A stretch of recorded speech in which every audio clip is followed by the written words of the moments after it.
എത്ര സാക്ഷ്യം പറഞ്ഞാലും മതിവരാത്തത് ജീവിതത്തിൽ ചെയ്തതൊക്കെയും ഒറ്റ കേവലമായിട്ട് നിന്ന് എനിക്ക് എൻ്റെ മൂന്ന് മക്കളുണ്ട്. 2 പേരെൻ്റെ കൂടായിരുന്നു. അവർ 2 പെൺമക്കളായിരുന്നു. അവർ 2 പേരെയും നല്ല രീതിയിൽ പഠിപ്പിച്ച് ഒരാൾക്കൊരു വിവാഹം നടന്നു. അങ്ങനെ ഇളയാളിപ്പോൾ എംകോം കഴിഞ്ഞു. പിന്നെ അടുത്ത ഇതിലേക്ക് നിൽക്കുന്നു. അങ്ങനെ ഓരോരോ കാര്യങ്ങൾ. ഈ കഴിഞ്ഞ ദിവസം ഞാൻ ഈ 10-25 വർഷമായി വിശ്വാസത്തിൽ വന്നിട്ട്. പക്ഷേ എനിക്കെന്നാൽ ഇതുപോലെ ഒരു അവസരം എൻ്റെ ജീവിതത്തിൽ ആദ്യമായിട്ടേക്കും സുവിശേഷം പറഞ്ഞിട്ടുണ്ട്. അതുപോലെ തന്നെ മറ്റുള്ളവരുടെ ഭവനങ്ങളിൽ പോയിട്ടുണ്ട്, അനേകർക്ക് വേണ്ടി പ്രാർത്ഥിച്ചിട്ടുണ്ട്, ഒരുപാട് ദൈവകൃപകൾ പ്രാപിച്ചിട്ടുണ്ട്. പക്ഷെ അതൊന്നും ജീവിതത്തിൽ എനിക്ക് ദൈവത്തിന് വേണ്ടി പൂർണ്ണമായിട്ട് ചെയ്യാൻ സാധിച്ചില്ല. എന്നാൽ ഇപ്പോഴാണ് എനിക്ക് എൻ്റെ കർത്താവിനെക്കുറിച്ച് പറയാനും അതുപോലെ ഈ കഴിഞ്ഞ ദിവസം കുറച്ച് ദിവസങ്ങളായിട്ട് എനിക്ക് തീരെ സുഖമില്ലാത്തൊരവസ്ഥ എൻ്റെ ജീവിതത്തിൽ വന്ന ആ സമയത്ത് എനിക്ക് അല്പസമയം പ്രാർത്ഥിക്കാനായിട്ട് ദൈവം കരുതുന്നു. ആ സമയം ഞാനിങ്ങനെ ഒരു ദർശനം കാണുന്നു. എൻ്റെ തൊണ്ടയിലൊരുക്കി അതിന് കുറേ കാലങ്ങളായിട്ട് ഞാൻ പ്രാർത്ഥിക്കത്തില്ലായിരുന്നു.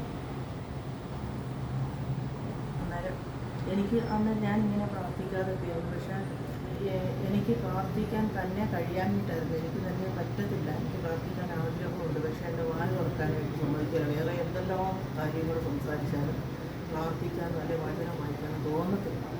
വചനം വായിക്കാനോ കണ്ണു കാണാൻ നേരമെന്നുള്ളൊരു പേരിലങ്ങ് ബൈബിൾ വായിക്കാതിരുന്നു. അങ്ങനെ ഈ കഴിഞ്ഞ കുറച്ച് ദിവസം മുമ്പ് എനിക്കിങ്ങനെ പോയി ഈ അസുഖീതി കൂടിയിട്ട് ഞങ്ങൾ പോയി പരിശോധിച്ചപ്പോഴത്തേക്ക് തൈറോയിഡിൻ്റെ കൂടെ ഉണ്ടെന്ന്. ഇതെല്ലാം നെഗറ്റീവായി. ഇപ്പോൾ എല്ലാ അസുഖവും കൂടെ നെഗറ്റീവായി. എനിക്ക് വല്ലാത്ത വിഷമങ്ങൾ വന്നു. എനിക്ക് അതിൻ്റെ ഇടയിൽ എനിക്ക് കുറച്ച് സമയം ഒന്ന് ഉറങ്ങാൻ ഒന്ന് കണ്ണടച്ച് ആ സമയത്ത് ഞാൻ സ്വപ്നമാണ് എൻ്റെ തൊണ്ടയിൽ ഒരു വലിയ മുള്ള ഇങ്ങനെ പൊട്ടത്തിലിരിക്കുവാണ്. ഇങ്ങനെ കൈയിട്ടപ്പോഴത്തേക്ക് ആ മുള്ളിങ്ങ് പോകുന്നത് മാത്രമല്ല, ഒരു മുദ്രപത്രം പിന്നെ കാണുന്നത് ഒരു മുദ്രപത്രം എഴുതിയത് എൻ്റെ കയ്യിൽ ഒരാൾ കൊണ്ട് തരുമോ. അത് ഉപ്പ് ഇട്ടിട്ട് എൻ്റെ കയ്യിലേക്ക് തന്നു. അതിൽ നിന്ന് എനിക്ക് മനസ്സിലായത് എന്നെ വേറൊരു തലത്തിലേക്ക് ദൈവം കൊണ്ടുപോകുന്നതായിട്ടാണ് എനിക്ക് മനസ്സിലായത്. ഞാൻ അന്നേരം ഇത് വാങ്ങിച്ച് കണ്ണും തുറന്നു. പക്ഷേ എനിക്കതിനെക്കുറിച്ചൊന്നും ബോധം വന്നില്ല. പക്ഷേ എങ്കിലും എനിക്ക് മേലായ്മയുണ്ട്, ഞാൻ മരിച്ചു പോകും അങ്ങനെയൊക്കെ ഉള്ള ഒരു തോന്നലായിരിക്കും, ഒരു ഭയവും വന്നു.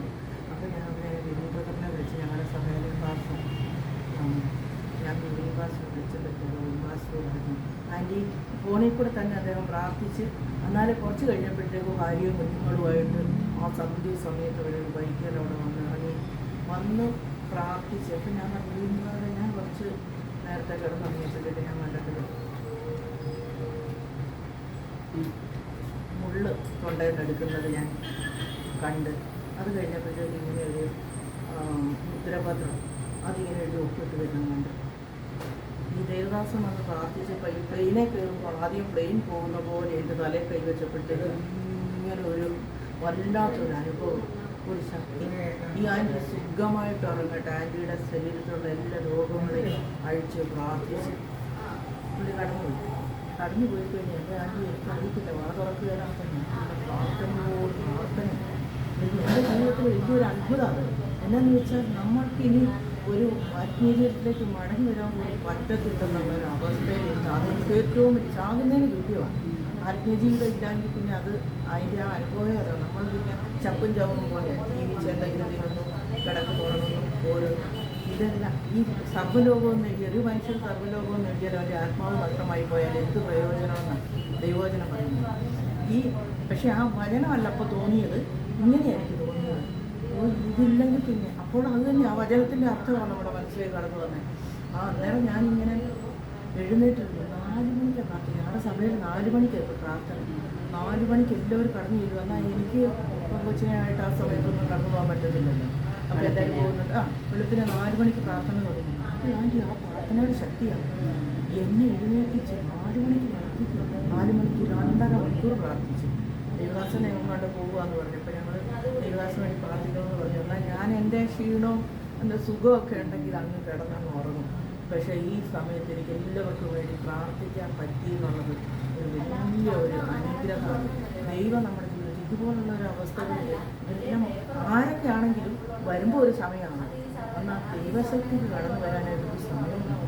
നമ്മൾ ആ വിളിക്കുന്ന സമയത്ത് ഇങ്ങനെ വചനം പറയുന്നത്, ഞാൻ വിളിച്ചപേക്ഷിച്ച നാളിൽ അവരെനിക്ക് ഉത്തരം നൽകി, എൻ്റെ ഉള്ളിൽ ബലം നൽകി, എന്നെ ധൈര്യപ്പെടുത്തി. വചനം എൻ്റെ മനസ്സിൽ. ആൻറ്റിയെ ദൈവം അനുഗ്രഹിക്കട്ടെ. ഈ സമയം ആൻറ്റി ജോലി ചെയ്തുകൊണ്ടിരിക്കുന്നത് കൊണ്ട് ഞാൻ അധിക സമയം ദീർഘിപ്പിക്കുന്നില്ല. ആൻറ്റിയെ ദൈവം അനുഗ്രഹിക്കട്ടെ. ഈ സത്യം കുറേയൊക്കെ അറിയാനായിട്ട് ശ്രമിക്കണം. ഇതാ സത്യം. വിശ്വസിച്ച ജീവരക്ഷ പ്രാപിക്കുന്നവരുടെ ഒരനുഭവത്തിൽ കൂടി കടന്നു പോകുന്നുണ്ട്. മനുഷ്യനെ കാണിക്കുന്നതിനല്ല, നമ്മൾ വിശ്വസിച്ചാൽ ദൈവത്തിൻ്റെ മഹത്വം കാണും എന്നുള്ള ആ വചനപ്രകാരം എനിക്ക് പാട്ട് പാടാൻ കൃപ തന്നു. ഞാൻ തന്നെത്താനെ എഴുന്നേറ്റ്, അതല്ല അതിശയം. ഒരു പാട്ട് എനിക്ക് തന്നെത്താനെ പാടി ആരാധിച്ചു. ഞാൻ വചനം പറഞ്ഞ് തന്നെ കൂടെ ഇങ്ങനെ എല്ലാവരോടും കർത്താവിനെ കുറിച്ച് പറയാനും രോഗികൾക്ക് വേണ്ടി പ്രാർത്ഥിക്കാനും ഒക്കെ എനിക്ക് സാധിക്കും. അതുകൊണ്ട് ഞാൻ എൻ്റെ ഈ പുതിയ ചാനലിലേക്ക് ആദ്യത്തെ എപ്പിസോഡ് ആൻറ്റിയുടെ തന്നെയാണ് ഇടുന്നത്. ആൻറ്റിയുടെയും ആൻറ്റിയുടെ ഓഫീസിലുള്ള മക്കളുടെയും എല്ലാം സഹകരണവും ഇതെല്ലാം ഉണ്ട്. എൻ്റെ പ്രാർത്ഥന ഇപ്പോഴും നല്ല ഇപ്പോഴും ഉണ്ട് ആൻറ്റിയുടെ കൂടെ.